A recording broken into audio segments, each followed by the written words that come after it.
InsyaAllah bersama Ustaz Hasanuddin Ma'nun Al-Hafiz dengan sambungan kitab Hadis Arba'in Imam Nawawi insyaAllah. Apa khabar Ustaz? Alhamdulillah. Masya Allah. Alhamdulillah insyaAllah. Teruskan dengan bacaan kita, sambungan kitab malam ini insyaAllah. Oke, Fadhal Ustaz. Bismillahirrahmanirrahim. Assalamualaikum warahmatullahi wabarakatuh.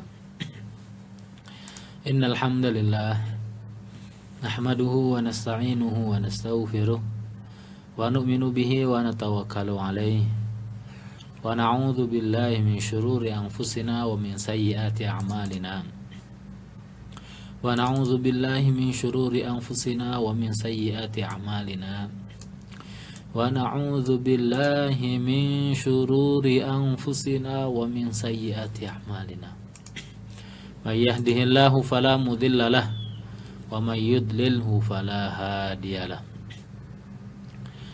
Asyhadu an la ilaha illallah wahdahu la syarikalah wa asyhadu anna Muhammadan abduhu wa rasuluhu la nabiyya ba'dah. Allahumma shalli wa sallim ala sayyidina Muhammadin wa ala alihi wa sahbihi wa barik wa sallim ajma'in. Amma ba'du. Subhanaka la ilma lana illa ma 'allamtana innaka antal alimul hakim wa la haula wa la quwwata illa billahil aliyyil azim. Rabbi shrah li sadri wa yassir li amri wahlul 'uqdatam min lisani yafqahu qawli ya fattahu ya alim ya fattahu ya mubin. Rabbi shrah li sadri wa yassir li amri wahlul 'uqdatam min lisani yafqahu qawli ya fattahu ya alim ya fattahu ya mubin. Para pendengar dimanapun berada, insyaallah pada kesempatan kali ini kita akan meneruskan pembacaan hadis-hadis baginda Nabi sallallahu alaihi wasallam dengan kitab Arba'in An-Nawawiyah. Al-Arba'in An-Nawawiyah karangan Al-Imam Abu Zakaria Yahya bin Sharaf An-Nawawi rahimahullah ta'ala. Meneruskan daripada pembicaraan kita yang sebelumnya, kita telah memasuki daripada hadis yang ketiga. Minggu lepas kita sudah membahas tentang hadis yang kedua, tentang hadis Jibril. Nah, sekarang kita masuki kepada hadis yang kedua, hadis yang ketiga, maaf. Kita akan bacakan terlebih dahulu hadisnya, pun juga terjemahannya, baru nanti kita akan syarahkan insyaallah. Bismillahirrahmanirrahim. An Abi Abdurrahman Abdullah ibn Umar ibn al-Khattab radhiyallahu ta'ala anhuma qala Sami'tu Rasulullah sallallahu alaihi wasallam yaqul Buniyal Islamu ala khamsin Syahadati an la ilaha illallah wa anna Muhammadan Rasulullah wa iqamis salah wa ita'iz zakah wa hajjil bait wa sawmi Ramadan. Rawahul Bukhari wa Muslim. Yang maksudnya atau terjemahan daripada hadis ini daripada Sayyiduna Abu Abdurrahman Abdullah ibn Umar radhiyallahu ta'ala anhuma katanya, aku mendengar Rasulullah sallallahu alaihi wasallam bersabda, didirikan Islam atas 5 rukun. Ini tentang rukun Islam. Rukun Islam yang 5. Yang pertama adalah syahadat atau pengakuan bahwa tiada Tuhan melainkan Allah dan bahwasanya Sayyiduna wa Maulana wa Habibuna wa Syafi'una Muhammad itu adalah Rasulullah, pesuruh Allah Subhanahu wa taala. Kemudian yang kedua, rukun yang kedua adalah mendirikan sembahyang atau iqamis shalah. Dan yang ketiga mengeluarkan zakat. Dan yang keempat, mengerjakan haji di Baitullah. Dan yang kelima, puasa di bulan Ramadan. Riwayat yang lain, sebagian riwayat didahulukan puasanya daripada hajinya. Tapi riwayat yang ada di kitab Arba'in ini, hajil baiti dulu yang keempat, dan yang kelimanya adalah saumi Ramadan. Tapi tidak ada masalah antara takdim wa ta'khir saumi Ramadan dulu ataupun wahajil baiti man istata'a ilaihi sabila. Nah, kita sebelum membahas daripada hadis yang diriwayatkan yang ada di sini, kita akan berbicara perawi daripada hadis ini atau yang meriwayatkan hadis ini. Itu dengan siapa? Sayyiduna Abi Abdurrahman Abdullah bin Umar bin Khattab. Siapa beliau? Beliau adalah putranya Sayyiduna Umar ibn Khattab radhiyallahu ta'ala. Putranya Sayyiduna Umar ibn Khattab. Sayyiduna Umar al-Khalifah al-Thaniyah. Al-Khalifah al-Thani. Khalifah yang kedua setelah Sayyiduna Abu Bakar radhiyallahu ta'ala anhum. Anil jami'. Naam, Sayyiduna Abdullah ibn Umar, putranya Sayyiduna Umar ibn Khattab ini, beliau lahir, dikatakan lahirnya itu 10 sinin qabla al-hijrah, 10 tahun sebelum hijrahnya Nabi SAW. Itu dilahirkannya Sayyiduna Abdullah bin Umar.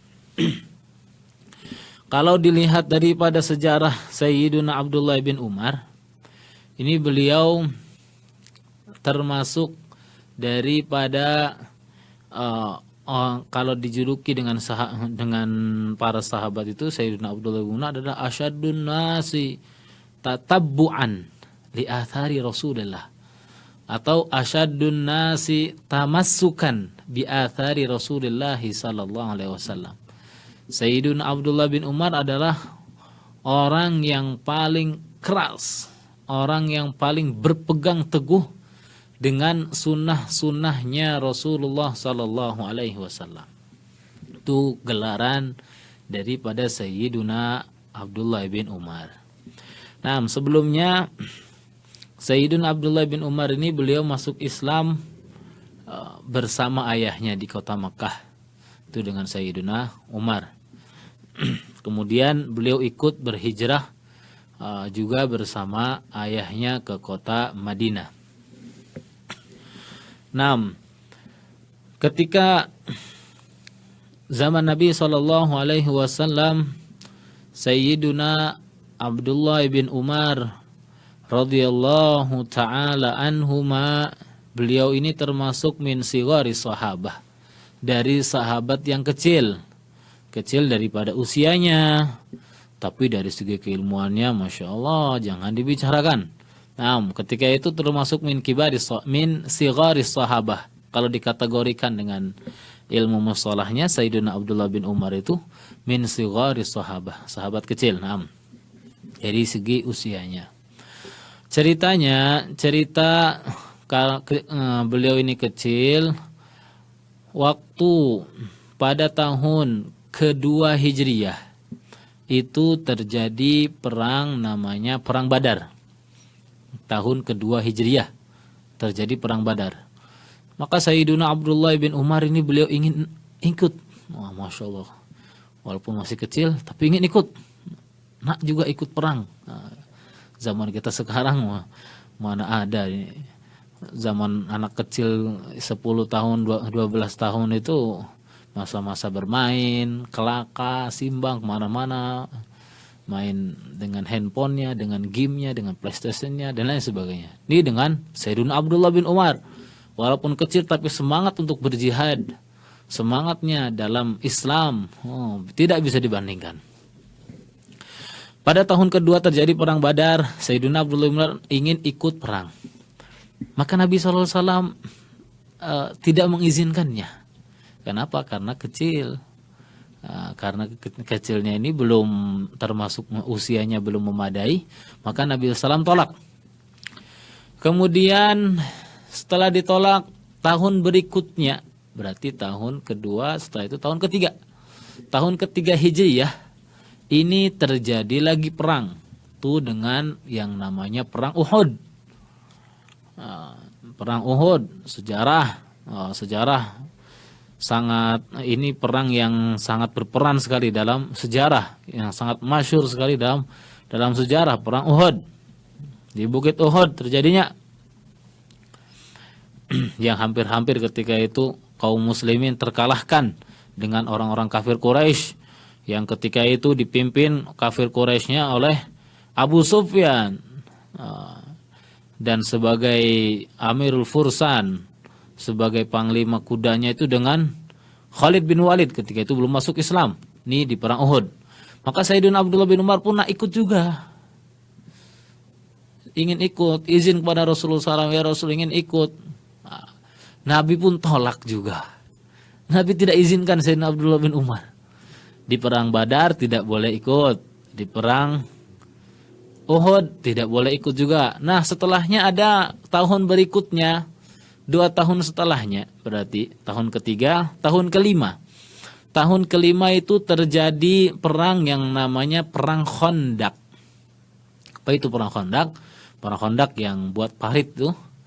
Buat parit yang diusulkan oleh Sayyiduna Salman Al-Farisi. Atas usulannya Sayyiduna Salman Al-Farisi agar membuat parit ketika itu. Maka dinamakan perangnya Perang Khandaq. Perang parit. Nah, Sayyidina Abdullah bin Umar pun untuk sekarang ini, pada perang ini pun izin juga pada baginda Nabi SAW untuk ikut perang Khandaq. Maka ketika itu Sayyidina Abdullah bin Umar diizinkan. Awal perang yang diikuti oleh Sayyidina Abdullah bin Umar adalah perang Khandaq. Sayyidina Abdullah bin Umar katakan, ketika aku ditolak di perang Badar, usiaku ketika itu 12 tahun. Ketika aku izin dan ditolak izinku untuk mengikuti perang Uhud, usiaku ketika itu 13 tahun. Dan ketika sekarang, ketika perang Khandaq berlaku ini, saya diizinkan, saya berusia 15 tahun. Ini hanya 15 tahun saja. Nabi umur 15 tahun baru Nabi SAW mengizinkan untuk ikut berperang. Nah, itu dengan manaqib Sayyiduna Abdullah bin Umar. Dari segi keilmuannya tadi sudah kita katakan, keilmuan Sayyidina Ibnu Umar, beliau termasuk minal mukthirina fil riwayah, termasuk sahabat yang banyak meriwayatkan hadis-hadis baginda Nabi SAW. Di samping itu juga beliau termasuk faqih. Faqih termasuk faqih ini ahli fikih. Termasuk orang yang berfatwa juga dalam masalah fikih. Ini dengan Sayyiduna Abdullah bin Umar. Kalau dikatakan dengan ibadahnya, ibadahnya juga beliau termasuk orang yang rajin dalam beribadah, yang dengan mengisi malam-malamnya dengan qiyam, dengan qiyamul lailnya. Kalau dikatakan dengan ibadahnya, ini memang benar-benar orang yang banyak beribadah kepada Allah Subhanahu wa taala. Nah, hadis yang kita riwayatkan di sini, yang beliau riwayatkan tentang adalah rukun Islam. Sebenarnya rukun Islam ini ya orang Islam sudah hafal semuanya. Insya Allah, kalau bukan orang yang mu'alaf lah. Kalau orang mu'alaf mungkin ya dia belum tahu lagi. Tapi kalau orang yang Islam yang dari kecil nih, insya Allah lah sudah hafal. Budak-budak kecil pun yang di tahfiz junior pun sudah hafal. Rukun Islam ada berapa? Tanya saja. Mereka tahu rukun Islam ada 5. Pertama dengan syahadat, kedua dengan sholat, 3 dengan zakat, dengan puasa, dan yang kelimanya dengan haji ke Baitullah. Nah, apa yang kita ingin bahas tentang hadis 5 rukun Islam ini? Oke. Kita akan bahas yang pertama dari segi sejarahnya. Kita akan bahas dari segi sejarahnya dulu tentang rukun Islam ini. Pertama dengan syahadat. Kapan itu disyariatkannya syahadat? Diadakannya atau diperintahkannya Nabi SAW untuk menyebarkan tauhid, menyebarkan agar manusia ini kembali kepada Allah Subhanahu wa taala itu pada usia baginda Nabi SAW umur 40 tahun. Wahyu yang pertama kali Nabi SAW memberikan wahyu, mendapatkan risalah kenabian. Risalah kenabian diangkatnya Nabi kita Nabi Muhammad SAW itu pada usia 40 tahun. Berarti disyariatkannya syahadat rukun Islam yang pertama itu pada usia baginda Nabi SAW 40 tahun pada tahun pertama kenabian baginda Nabi SAW. Nabi SAW diperintahkan agar menyeru ini manusia, ini umat agar mengesahkan Allah Subhanahu wa taala. Ya ayuhan nas qulu la ilaha illallah tuflihun. Ini dakwahnya para anbiya alaihi wassalatu wassalam. Wahai manusia, katakanlah la ilaha illallah, tidak ada Tuhan selain Allah, kalian akan jaya. Ini diperintahkannya untuk supaya manusia beriman kepada Allah, mengesahkan Allah, mengubudiahkan dirinya kepada Allah Subhanahu wa taala, agar mereka ini tahu siapa pencipta mereka, siapa yang patut harus mereka sembah. Mengembalikan manusia dari menyembah makhluk ketika itu kembali untuk menyembah Allah Subhanahu wa taala. Dan semua para anbiya alaihi wassalam itu tugasnya itu. Tugasnya adalah mengembalikan manusia dari menyembah makhluk kepada menyembah Allah Subhanahu wa taala. Nah, kemudian salat. Rukun Islam yang kedua adalah salat. Bila diwajibkannya, bila disyariatkannya, ini pun sudah masyhur ceritanya kapan disyariatkannya salat. Itu ketika tahun ke-11 kenabian. Nah, bukan 11 hijrah, bukan. 11 kenabian. Pada masa Nabi SAW di Isra Mi'rajkan. Berarti apa maknanya? Maknanya dari tahun pertama kenabian sampai kepada tahun ke-11 Hijriah, 11 Hijriah, 11 kenabian itu tidak ada perintah kecuali perintah tauhid saja. Dakwah terus dakwah dan dakwah. Mengajak manusia agar taat, agar kembali kepada Allah Subhanahu wa taala. Itu selama Nabi SAW umur 40 tahun sampai diwajibkannya salat pada tahun ke-11 Hijriah ketika Isra Mi'raj. Dengan ceritanya panjang cerita Isra Mi'raj yang tadinya diperintahkan 50 kali sholat, tapi minta dipotong lagi 5, dipotong 5 sampailah sekarang yang kita dapatkan sekarang adalah hanya 5 waktu sholat saja. Ini awal diwajibkannya, disyariatkannya itu pada tahun ke-11 Hijri, 11 kenabian. 6.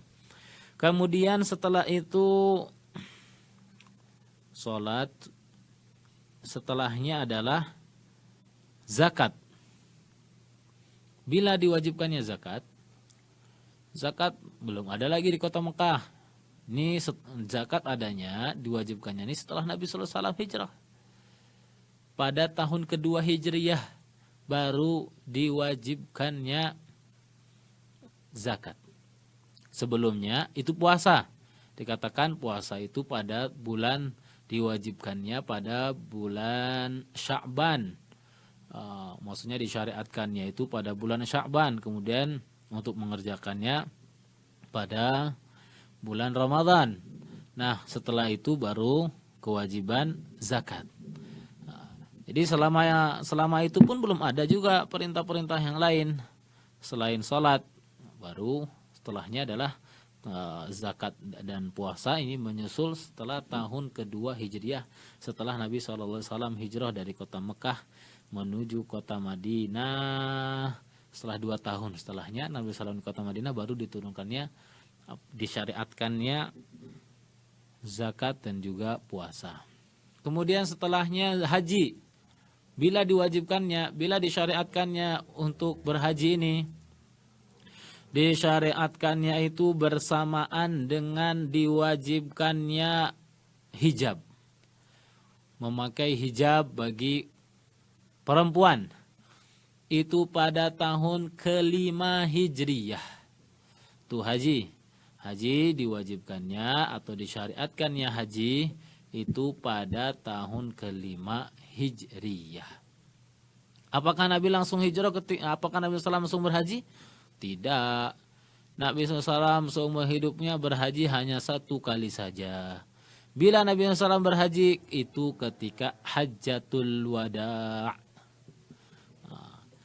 Pun juga setelah diwajibkannya haji pada tahun ke-5, di tahun itu juga diwajibkannya atau disyariatkannya umrah juga. Nah, kalau umrah Nabi SAW mengerjakannya 4 kali. Nabi selama hidupnya mengerjakan umrah 4 kali. Yang pertama tuh yang ketika mau haji, ya, ketika yang disebut atau yang dikenal dengan di sejarah itu namanya Hudaybiyah, perjanjian Hudaybiyah. Itu awalnya Nabi SAW nak umrah. Oke, kita sekejap berhenti, kita akan mendengarkan azan dahulu.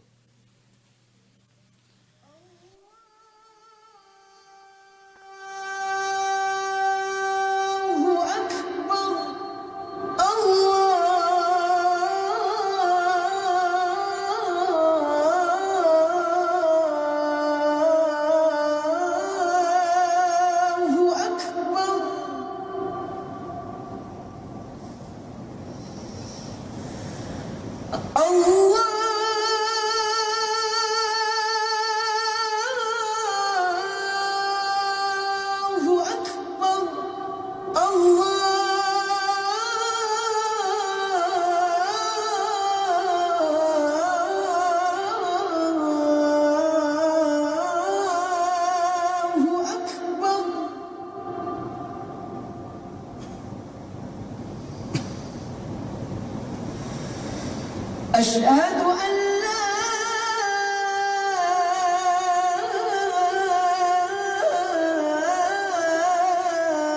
إله إلا الله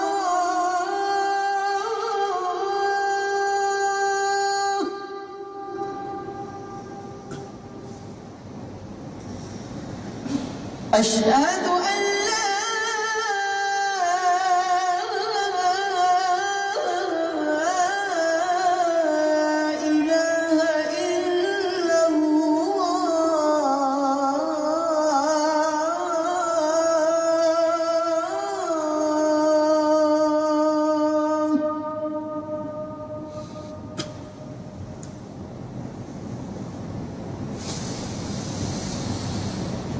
أشهد أن محمدًا رسول الله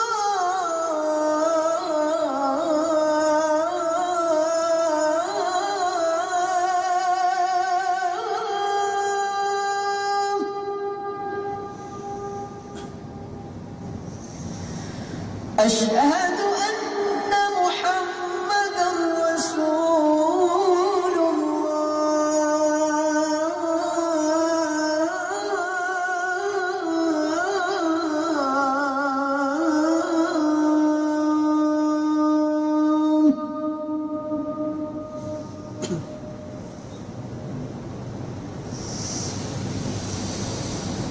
حي على الصلاة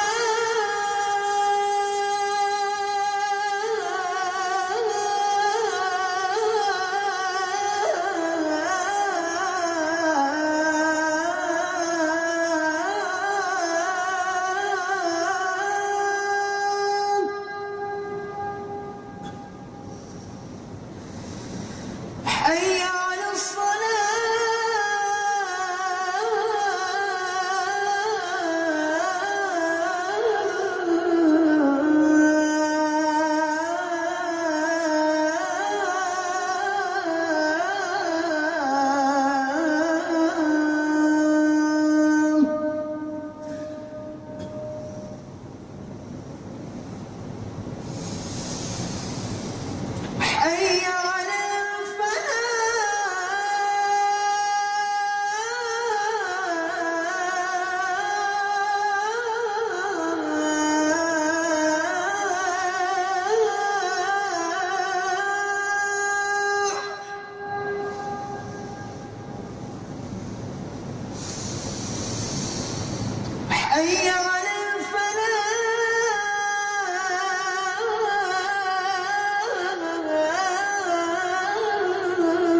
Allahu Akbar, Allahu Akbar.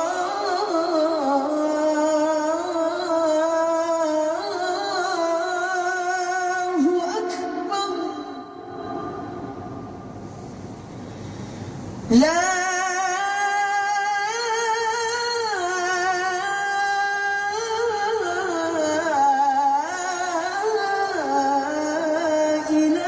ilaha illallah.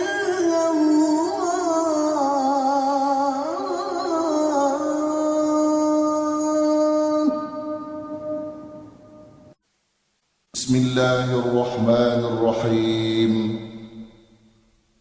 اللهم رب هذه الدعوة التامة والصلاة القائمة آت سيدنا محمدا الوسيلة والفضيلة والشرف والدرجة العالية الرفيعة وابعثه المقام المحمود الذي وعدته إنك لا تخلف الميعاد. Ikuti sambungannya insyaallah. Insyaallah. Bismillahirrahmanirrahim. Meneruskan pembicaraan kita tadi tentang umrahnya Nabi Sallallahu Alaihi Wasallam. Nabi Sallallahu Alaihi Wasallam umrah selama masa hidupnya ini 4 kali. Pertama itu dengan ketika Hudaybiyah, yang itu Nabi SAW tidak jadi karena disangka oleh orang-orang kafir Quraisy akan memerangi orang-orang kafir Quraisy yang ada di Mekah. Ternyata bukan, mereka bersalah sangka. Tidak terjadi. Setelahnya adalah pada tahun ke-6 atau pada tahun ke-7, itu dengan tahun berikutnya itu yang dinamakan dengan Umratul Qadha. Itu umrah yang kedua. Dan ini jadi Umratul Qadha. Kemudian yang ketiga adalah ketika Fatuh Mekah, pun juga Nabi SAW umrah. Dan yang keempat itu bersamaan dengan Hajatul Wada. Nah, ini dari rukun Islam dilihat dari sisi sejarahnya, dari sisi tarikhnya. Kita nak bahas juga rukun Islam dari sisi hikmahnya. Hikmah disyariatkannya, diwajibkannya rukun Islam yang 5 itu. Pertama dengan syahadat. Syahadat untuk apa? Disyariatkannya adanya syahadat.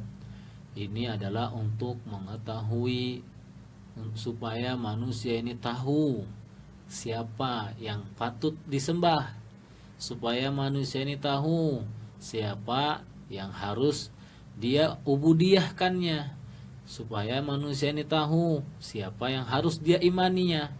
Jangan sampai Allah Subhanahu wa taala telah berikan dia akal, Allah berikan pikiran, tapi dia tidak tahu siapa yang menciptakan dia. Malah dia berkeyakinan yang menciptakannya itu selain daripada Allah Subhanahu wa taala. Kita tidak sebutkan yang yakin dengan perkara-perkara yang lain. Nah, ini supaya akal dan pikirannya bisa digunakan, supaya tahu tentang jati dirinya.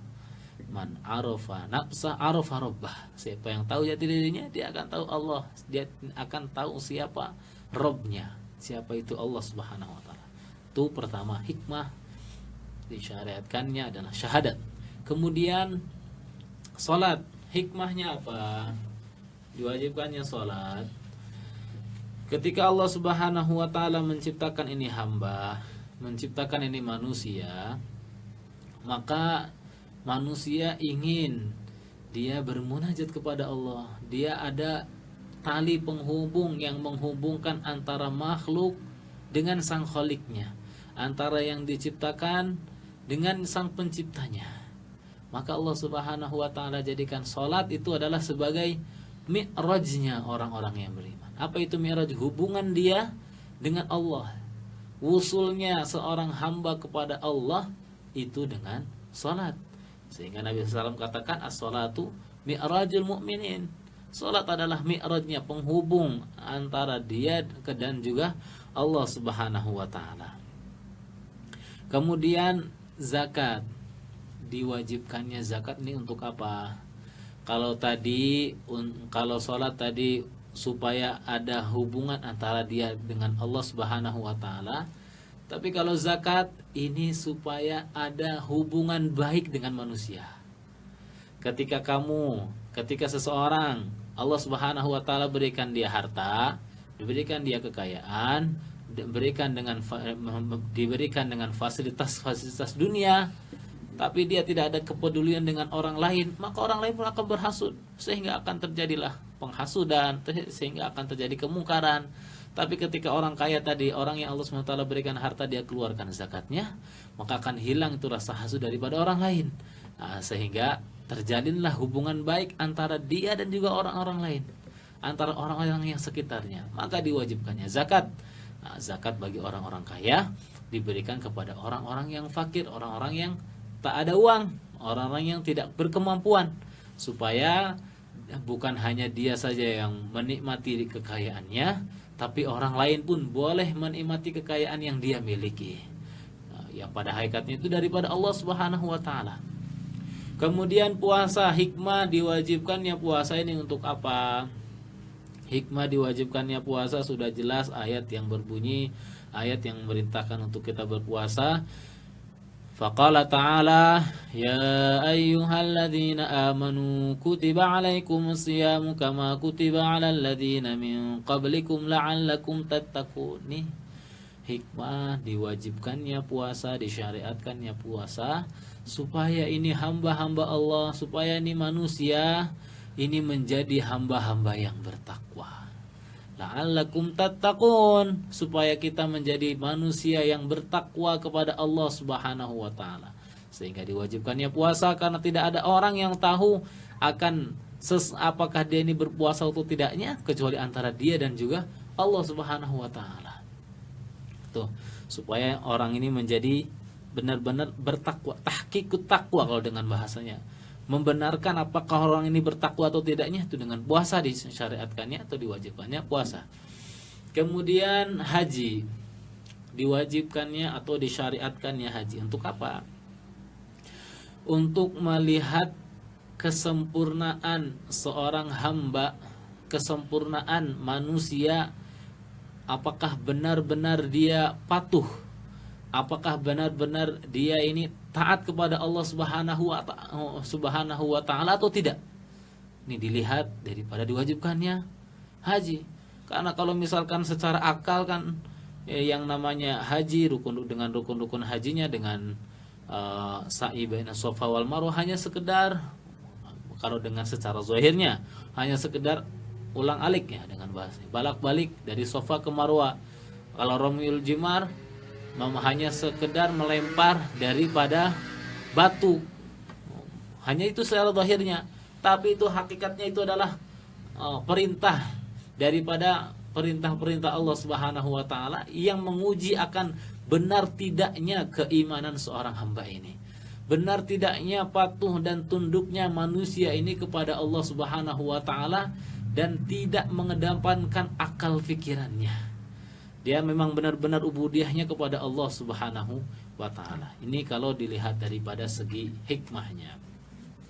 Kemudian kalau kita tengok, kita lihat, kita ulas dari segi fadilahnya. Masya Allah, fadilahnya rukun Islam yang 5 sangat besar sekali, sangat agung sekali. Fadilah rukun Islam yang 5 kalau ada kesemuanya pada diri kita. Pertama dengan imannya, dengan syahadatnya. Ini boleh membebaskan manusia daripada berkekalan di dalam api neraka. Ketika seseorang ada iman dalam hatinya, yang walaupun sebesar biji zarrah saja, suatu saat dia akan dikeluarkan daripada api neraka.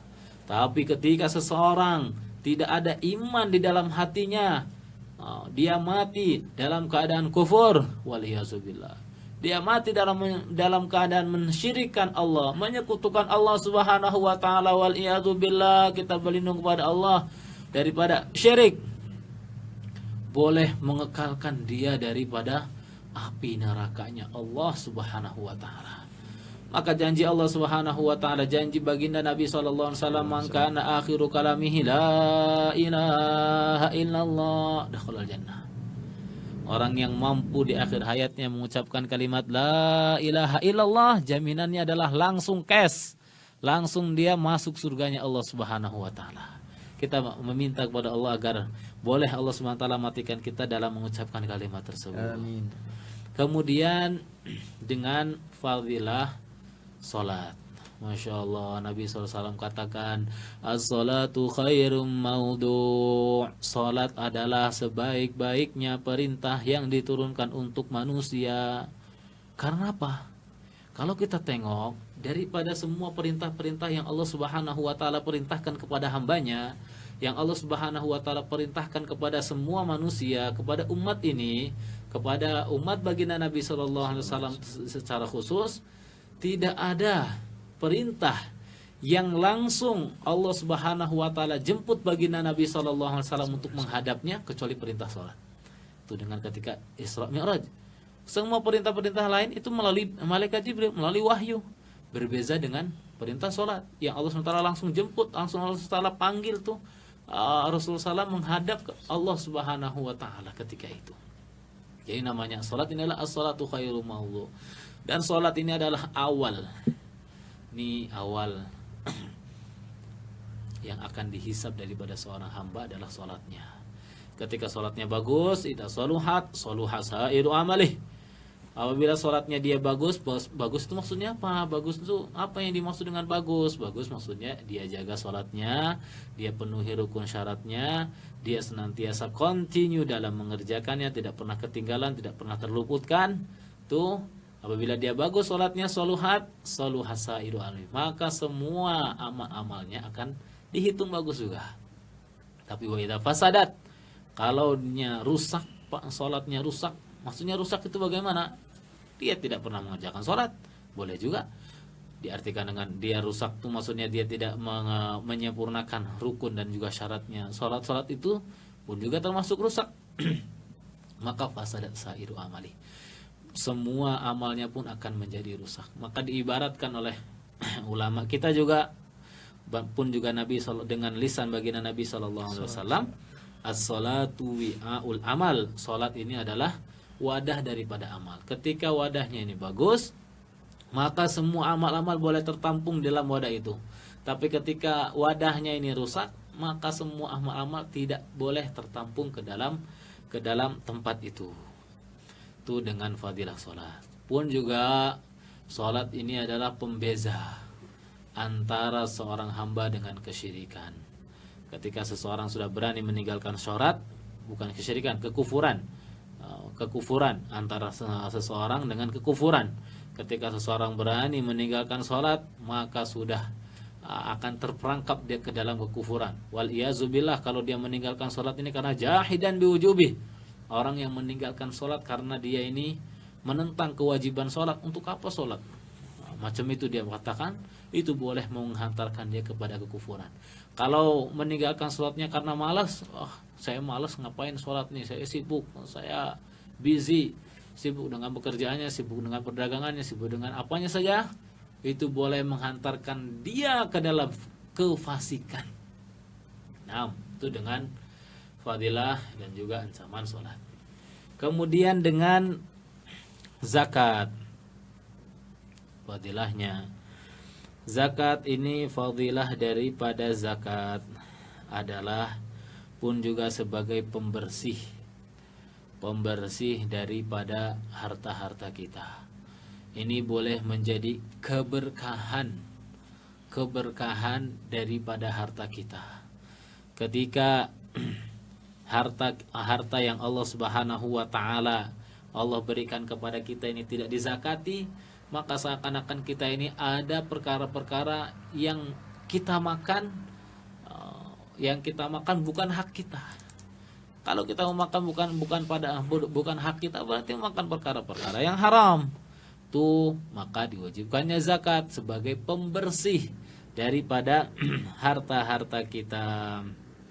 Ancamannya ancaman orang yang tidak mengeluarkan zakat, sayutawwaquna ma bakhilu bih. Ini akan dikalungkan nanti pada hari kiamat itu apa yang mereka bakhilkan, apa yang mereka kedekutkan tentang hartanya. Anak kanzuk, anak maluk, dia akan berubah menjadi syuja, menjadi ular yang besar yang akan mematuk dia, yang boleh mematuk dia di hari kiamat nanti. Saya adalah harta kamu, saya adalah perbendaharaan kamu. Ini bagi orang yang tidak mau mengeluarkan zakat. Puasa, fadilahnya apa puasa? Masya Allah, fadilah puasa ini tidak boleh terhitung fadilahnya. Karena apa? Puasa yang membalas ini pahalanya langsung Allah SWT. Semua amalan Bani Adam, semua amalan manusia itu Allah Subhanahu wa taala perkirakan daripada pahalanya. Berbeza dengan puasa. Allah katakan wa ana ajzibi. Aku yang langsung membalasnya. Kalau Allah SWT membalasnya bighairi hisab, innama yuwaffas sabiruna ajrahum bighairi hisab. Para ulama tafsir mengatakan bahwasanya as-sabiruna di sini adalah as-saimun, orang-orang puasa ini balasannya bighairi hisab, tanpa ada balasan, tanpa ada batasannya. Yang paling besar adalah maghfirah Allah Subhanahu wa taala. Man shoma Ramadan imanan wa ihtisaban ghufira lahu ma taqaddama min dzambih. Dia akan mendapatkan maghfirah Allah Subhanahu wa taala. Dan juga yang tingginya juga pahala yang tinggi Allah Subhanahu wa taala sediakan bagi orang yang berpuasa ini adalah nanti dia akan memasuki surga dari pintu khusus.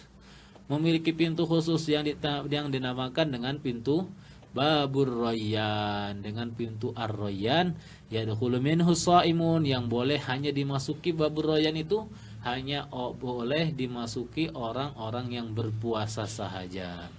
Kemudian dengan fadilah haji. Apa fadilah haji? Nabi SAW sabdakan pun juga dengan pahalanya pahala maghfirah. Pahala maghfirah. Nabi SAW sabdakan riwayat daripada Sayyiduna Abu Hurairah radhiyallahu taala anhu. Man atahadal bait falam yarfuth walam yafsuk raja'a kama waladatuhum ummuh. Orang yang datang ke Baitullah kemudian dia tidak melakukan rafath, tidak melakukan fasik, dia akan kembali daripada Baitullah tersebut sebagaimana dilahirkan oleh ibunya. Ini. Kemudian dalam hadis yang lain juga dikatakan bahwasanya orang yang mendapatkan haji mabrur, al-hajjul mabrur laisa lahul jaza, dia tidak memiliki balasan illal jannah, kecuali surga juga. Kecuali surga.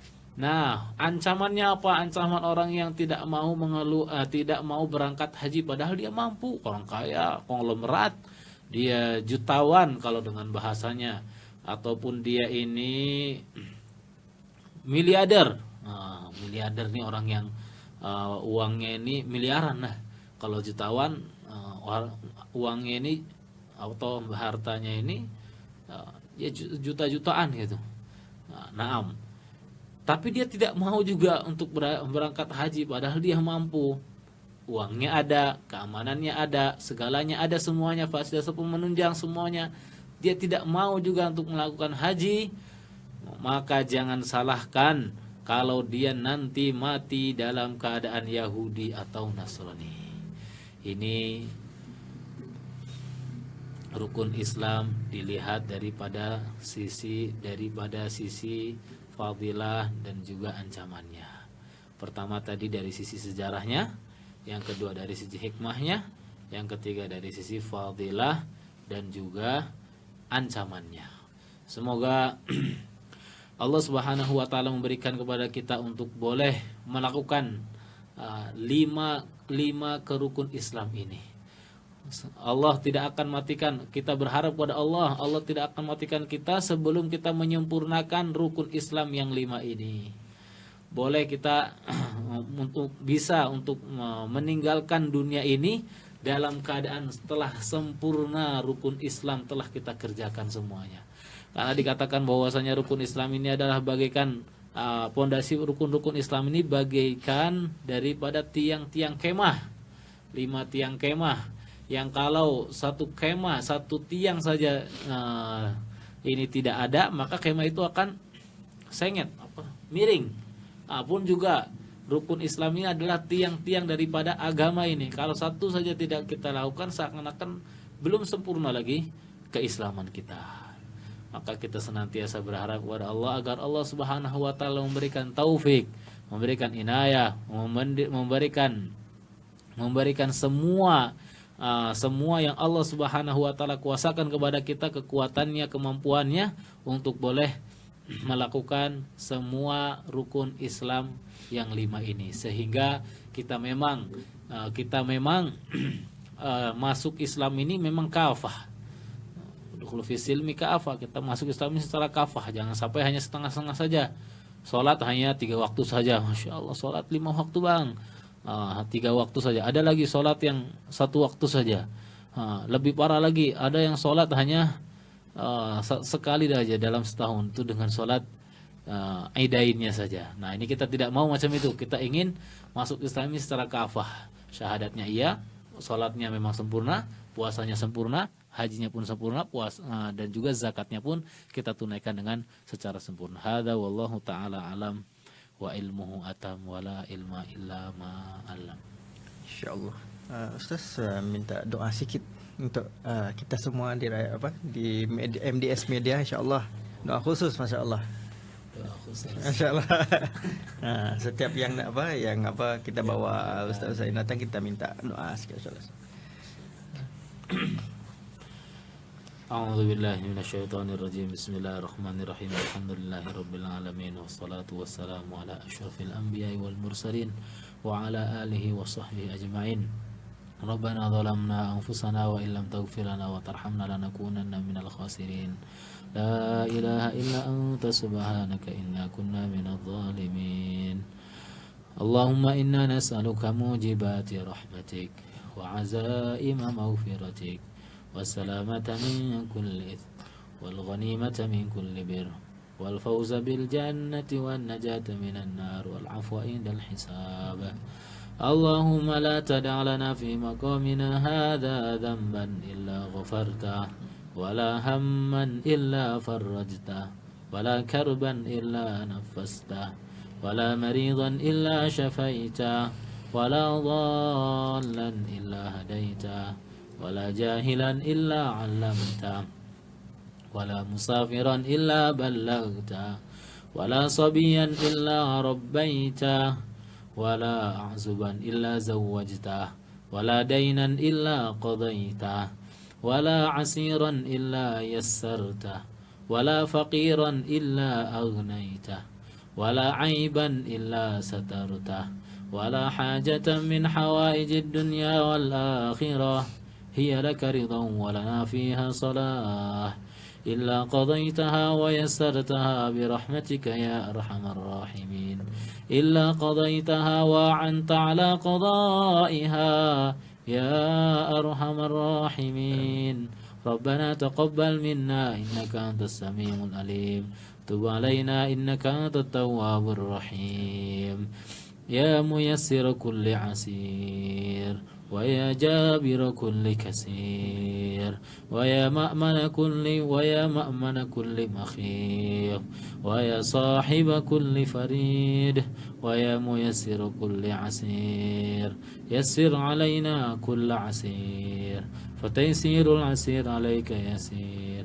يا من لا يحتاج إلى البيان والتفسير حاجاتنا إليك كثير حاجاتنا إليك كثير وأنت عالم بها وبصير. اللهم إن هذا الدعاء وعليك الإجابة وهذا التكلان وهذا الجهد وعليك التكلان وإنا لله وإنا إليه راجعون ولا حول ولا قوة إلا بالله العلي العظيم.